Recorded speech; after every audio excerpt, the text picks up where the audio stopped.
Hi hello namaste welcome to Telugu one. This is దివేశ్వరి.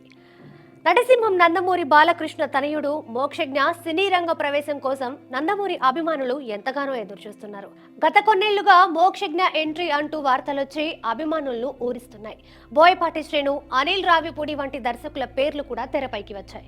కానీ ఆ తర్వాత ఎటువంటి అప్డేట్ లేకపోవడంతో అభిమానులు నిరాశ చెందుతున్నారు. గత కొన్నేళ్లుగా ఇదే తంతు జరుగుతూ వస్తోంది.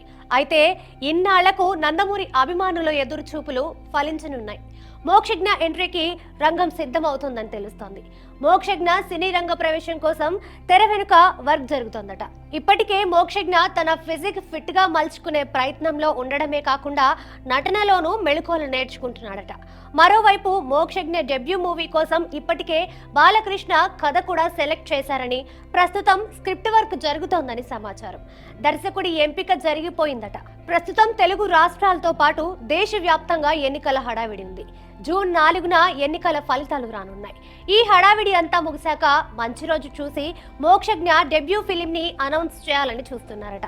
అదే రోజు దర్శకుడి పేరుని కూడా రివీల్ చేసే అవకాశం ఉంది అంటున్నారు. సెప్టెంబర్లో మోక్షజ్ఞ పుట్టినరోజు ఉంది. అప్పుడు సినీ రాజకీయ ప్రముఖుల సమక్షంలో ఘనంగా ఈ సినిమాని లాంచ్ చేయాలని ప్లాన్ చేస్తున్నారట. అదే జరిగితే నందమూరి అభిమానుల ఆనందానికి అవధులు ఉండవు. మరి తన తనయుడు మోక్షజ్ఞని వెండితెరకు పరిచయం చేసే బాధ్యతను బాలకృష్ణ ఏ దర్శకుడికి అప్పగిస్తాడు అనేది ఆసక్తికరంగా మారింది.